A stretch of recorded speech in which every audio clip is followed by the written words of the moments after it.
You are safe now, my little one.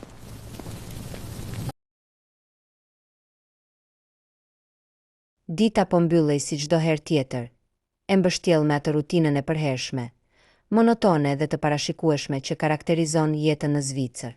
Ishte orari i pikut të pasdites përgjatë autostradës A1, një prej arterieve më të ngarkuara rrugore në afërsi të Zyrihut. Qindra makina lëviznin në rreshta të rregullt, me një saktësi pothuajse mekanike, duke u kthyer drejt shtëpive pas një dite të gjatë pune. Dielli i zbehtë i perëndimit reflektohej mbi asfaltin e pastër dhe mbi xhamat e automjeteve, duke krijuar një atmosferë të qetë e të përgjumur. Mes këtij fluksi automjetesh ndodhej edhe Iliri, njëri shqiptar që ishte shpërngulur në Zvicër prej vitesh për të ndërtuar të ardhmen e tij. Ai po ngiste makinën e tij në korsinë e mesit, me mendjen te planet e mbrëmjes dhe te lodhja e akumuluar e javës.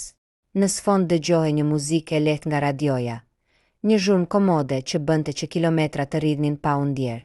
Përreth tij, shoferët zviceran mbanin distancat e sigurisë, duke respektuar çdo rregull të mundshëm të qarkullimit. Gjithçka ishte nën kontroll, një pasdite perfekte ku asgjë nuk dilte jashtë kornizave të normales. Por siguria në rrugë është shpesh një iluzion që mund të shkatërohet brenda një fraksioni sekonde. Krejt papritur, vetëm pak dhjetëra metra përpara makinës së Ilirit, kjo qetësi absolute u thye në mënyrë drastike dhe të tmerrshme. Një makinë familjare tip SEV, që po lëvizte në korsinë e shpejtësisë, pësoi një defekt të papritur ose një shpërthim gome. Automjeti filloi të bënte lëvizje të çrregullta, duke u dridhur dhunshëm. Shoferi tentoi dëshpërimisht të mbante kontrollin, por shpejtësia e madhe e bëri të pamundur. Makina u anua nxitim thimajtas dhe u përplas me një forcë të jashtëzakonshme, pas barrierës mbrojtëse prej betoni që ndante korsit. Goditja ishte aq e fuqishme sa bëri një zhurmë shurdhuese metalike, e cila mbyti çdo zhurmë tjetër në autostradë. Nga përplasja, mjeti u ngrit në ajër, u rrotullua dhe u përmbys plotësisht përmbys, duke rëshitur zvarr mbi tavan për disa metra midis shkëndijave të panumërta që ndriçuan asfaltin.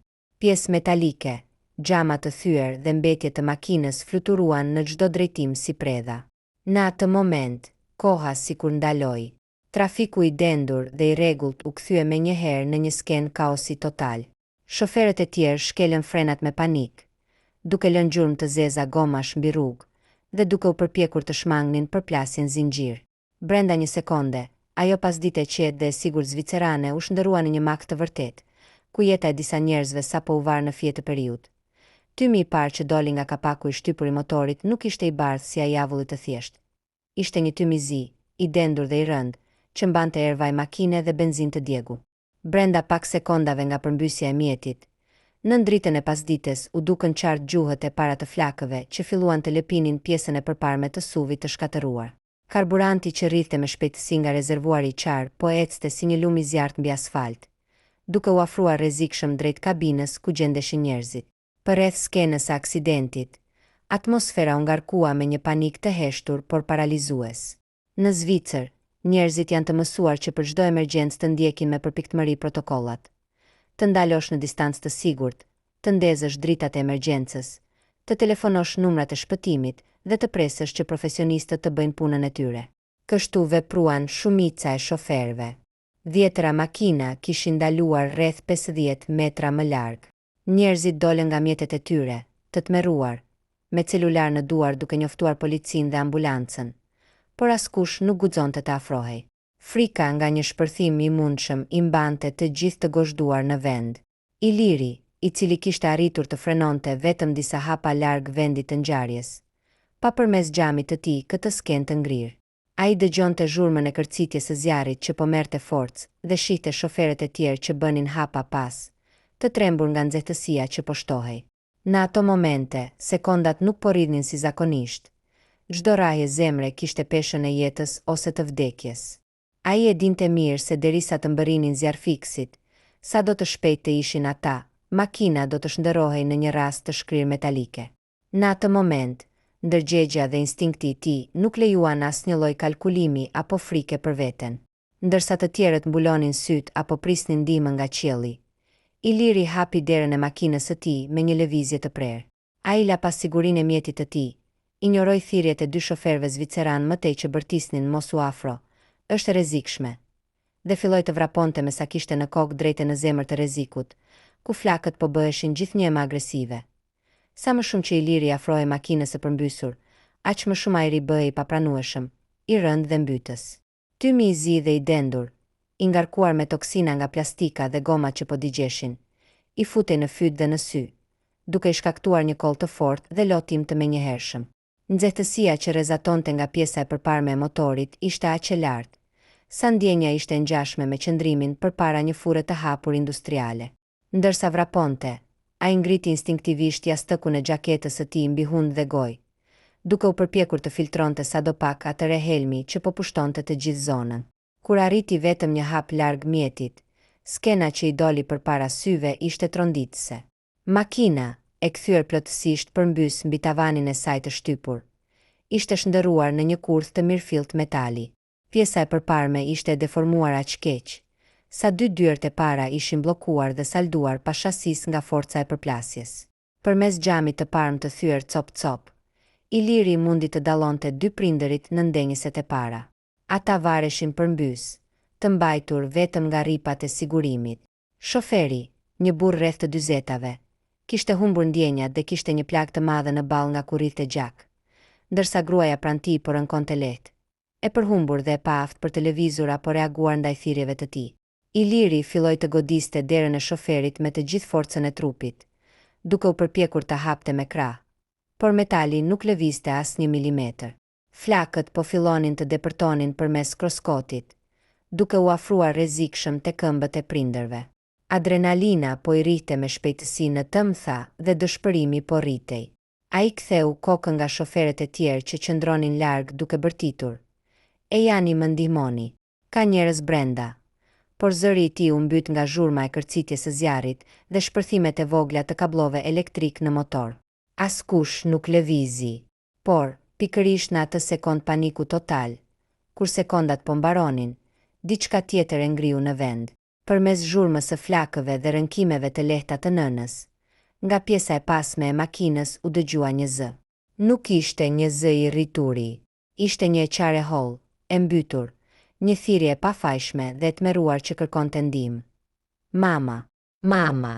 Zëri vinte nga ndenjësja e pasme, ku xhamat e zinj ishin të krisur plotësisht, por ende nuk kishin rënë. Iliri u hodh menjëherë drejt pjesës së pasme të automjetit. Ai u mbështet mbi gjunjën e asfaltin e nxehtë, për të parë brenda përmes hapësirës së ngushtë. Aty, e bllokuar përmbys në karrigen e saj të posaçme të fëmijëve, ndodhe një vajzë e vogël, jo më shumë se 3 vjeç, me flokë bjonde të mbuluara nga pluhuri i xhamave. Ajo po dëshpërohej, po kollitej nga tymi që po mbushte me shpejtësi edhe pjesën e pasme të kabinës dhe po zgjaste duart e saj të vogla drejt përpara, pa kuptuar se prindërit e saj nuk mund ta ndihmonin dot. Në atë moment, çdo mendim për rrezikun personal, çdo frikë nga një shpërthim i mundshëm i rezervuarit apo djegje e rënd u zhduk nga mendja e Ilirit. Pamja e asaj vogëlushje të bllokuar në atë ferë zjarri ja ndryshoi krejtësisht gjendjen shpirtërore. Nuk kishte më kohë për të pritur as një sekond, as për të menduar se si të gjente një mjet për të thyer xhamin. Jeta e asaj vajze vare ekskluzivisht nga ajo që ai do të bënte në ato momente vijuese. Zjarri tashmë kishte përfshirë tërësisht pjesën e përparme të motorit dhe flakët po lëpinin me shpejtësi xhamin e parmë, duke u përhapur mbi kroskot e duke u afruar drejt ndenjëseve të pasme. Tymi brenda kabinës ishte bërë aq i dendur, sa vogëlushja pothuajse nuk dallohej më. Dëgjohej vetëm kolla e saj e mbytur dhe e qara që po humbiste fuqinë sekond pas sekonde. Iliri e dinte se nuk kishte kohë për të kërkuar një gur apo një mjet të fortë. Çdo lëvizje gabuar ose vonesë do të ishte fatale. Pa u menduar 2 herë, ai mblodhi të gjithë forcën e tij, mbushi mushkërit me pak ajër të pastër jashtë rresë së tymit dhe goditi me bëryl xhamin e pasmë të krisur. Goditja e parë nuk mjaftoi, ndaj ai goditi përsëri, këtë herë me grushtin e zhveshur, duke mos ndjer asnjë dhimbje nga adrenalina e lartë. Xhami u thye me një zhurmë të fortë, duke u shpërndar në mijëra thërrime, disa prej të cilave i pren lëkurën e duarve. Pa vrarë mendjen për gjakun që filloi t'i rrithte, Iliri u fut gjysmë brenda në makinë përmes asaj dritareje të ngushtë e të rrezikshme. Nxehtësia brenda mjetit ishte përvoluese, pothuajse e pamundur për t'u duruar. Sytë filluan t'i digjnin dhe lëkura e fytyrës i përvelonte. Por ai zgjati krahët në errësirën e krijuar nga tymi, derisa duart e tij prekën karrigen e fëmijës. Vajza e vogël, e tmerruar, u kap instinktivisht pas rrobave të tij, por kishte një problem të madh. Rripat e sigurimit të karriges ishin të bllokuar nga pesha e fëmijës që varri përmbys dhe mekanizmi i hapjes ishte deformuar nga nxehtësia. Iliri filloi të tërhiqte me dëshpërim rripat, duke përdorur thonit dhe gjithë forcën e gishtave të tij për të liruar shtrëngimin. Flakët po fillonin të shkrinin plastikën e kroskotit vetëm pak centimetra larg tij, dhe një erë rëndgome e djegur po bëhej mbytëse. Edhe pak, shpirt, edhe pak. Bërtiste ai në shqip, me një zë që i dilte nga thellësia e shpirtit, më shumë për t'i dhënë kuraj vetes se sa fëmijës që nuk e kuptonte gjuhën. Me një sforcim të fundit mbi njerëzor, duke përdorur forcën e krahëve për të ngritur paksa trupin e vogëlushës që të lironte presionin mbi mekanizëm, ai arriti të shtypte butonin e kuq të bllokuar. Rripat u liruan. Iliri e mbështolli me shpejtësi vajzën në gjoksin e tij, duke mbrojtur me trupin e vet, dhe u tërhoq nxitimthi prapa, jashtë dritares së thyer. Vetëm 2 apo 3 sekonda pasi këmbët e tij prekën përsëri asfaltin e autostradës dhe ai bëri hapat e parë prapa. Një shpërthim i mbytur erdhi nga pjesa e përparme e makinës.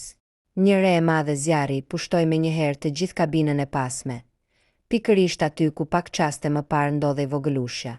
Iliri u rrëzua në tokë me vajzën e shtrënguar fort pas vetes, duke arritur ta shpëtonte atë nga kthetrat e një vdekjeje të sigurt në momentin e fundit të mundshëm. Toka dridhej ende nën këmbët e tij nga shpërthimi i fundit, ndërsa valja e nxehtësisë që u përhap nga makina i përfshiu kurrizin si një goditje e fortë. Iliri nuk ktheu kokën pas. Me vajzën e shtrënguar fort pas gjoksit, si të ishte gjëja më e shtrenjtë në botë, ai u ngrit me shpejtësi nga asfalti dhe vrapoi edhe disa dhjetra metra më larg, duke kërkuar një zonë të sigurt ku tymi i zi nuk arrinte t'i mbytte. Kur më në fund ndaloi pas barrierave të autostradës, ai u shemb në gjunjë mbi barin e anës së rrugës. Mushkëritë e tij po mbusheshin me ajër të pastër, duke i shkaktuar një koll të fortë që i bënte gjoksin të dhimbte. Duart i dridheshin pothuajse jashtë kontrollit. Gjaki përzier me hi dhe pluhur xhami pikonte nga gishtat e tij mbi xhaketën e grisur, por ai nuk ndjente asnjë dhimbje fizike. E gjithë vëmendja e tij ishte e përqendruar te vogëlushja që mbante në krah. Vajza po qante me ngashërim, e tmerruar nga zhurmat, flakët dhe nga fakti që ndodhej në krahët e një të huaj. Iliri e uli lehtë në bar, duke u përpjekur të kontrollonte nëse kishte lëndime të jashtme apo djegje. Për mrekulli, përveç disa gërvishtjeve të vogla në faqe dhe rrobave të nxira nga tymi, ajo ishte e padëmtuar. Ai hoqi xhaketën e tij dhe ja hodhi krahëve për ta mbrojtur nga shoku i ftohtë i pasdites zvicerane, duke përqafuar fort dhe duke i folur me një zë të butë të qetë, duke përsëritur fjalë ngushëlluese që kapërcenin çdo barrier gjuhe. Në ato momente, sirenat e shumta filluan të dëgjoheshin në distancë, duke qarë qetësinë e autostradës së bllokuar. Brenda pak minutave, vendi i ngjarjes u përmbyt nga dritat blu të policisë, ambulancave dhe kamionëve të zjarfikësve. Skuadrat e shpëtimit ndërhyn me një saktësi të jashtëzakonshme. Ndërsa një grup po shuante flakët e egra që kishin ngllabëruar plotësisht automjetin, mjekët e urgjencës nxituan drejt pjesës së përparme për të nxjerrë prindërit, të cilët fatmirësisht, siç u mor vesh më vonë, kishin shpëtuar fal strukturës së fortë të mjetit, ndonse me thyerje të rënda. Një nga mjekët e ndihmës së shpejtë, duke parë Ilirin që qëndronte i ulur në bar me fëmijën, vrapoi drejt tyre me një çantë urgjence në dorë. Kur mjeku kuptoi se i riu shqiptare kishte nxjerrë vajzën nga makina vetëm pak sekonda para shpërthimit, fytyra e tij u zbardh nga habia dhe respekti. Ai mori vogëlushën me kujdes, ndërsa një infermiere tjetër filloi të mjekonte duart e gjakosura të Ilirit. Shoferët e tjerë zviceran, të cilët deri tani kishin qëndruar si spektatorë të ngrirë nga frika, filluan të afroheshin. Në sytë e tyre nuk kishte më panik, por një admirim të thellë. Disa prej tyre filluan të duartrokisnin, të tjerë erdhën për t'i shtrënguar dorën Ilirit, duke e quajtur hero. Një oficer policie u afrua për të marrë të dhënat e tij dhe për të dokumentuar ngjarjen, duke shënuar emrin e tij në proces verbal si njeriu që parandaloi një tragjedi të tmerrshme familjare. Ndryshe nga ajo që prisnin të gjithë, Iliri nuk dëshironte vëmendje. Teksa shihte vajzën e vogël që po futej e sigurt në ambulancë, sytë e tij u mbushën me lot lehtësimi. A i thjesht kishte bërë atë që i thoshte zemra dhe gjakftotësia e tij shqiptare në një moment kur të tjerët kalkulonin rrezikun. Kur mjekët mbaruan së fashuari duart e tij dhe vëmendja e të gjithëve u zhvendos te pastrimi i autostradës, Iliri e falenderoi policinë. Eci ngadalë drejt makinës së tij të mbetur në korsinë e emergjencës dhe u ul pas timonit. Ai ndezi motorin dhe u largua në heshtje drejt shtëpisë, duke lënë pas dritat blu dhe zhurmën e autostradës, me ndjenjë më të bukur që mund të përjetojë një njeri. Dijenin se në një pasdite të zakonshme zvicerane, ai kishte rikthyer në jetë një engjëll të vogël.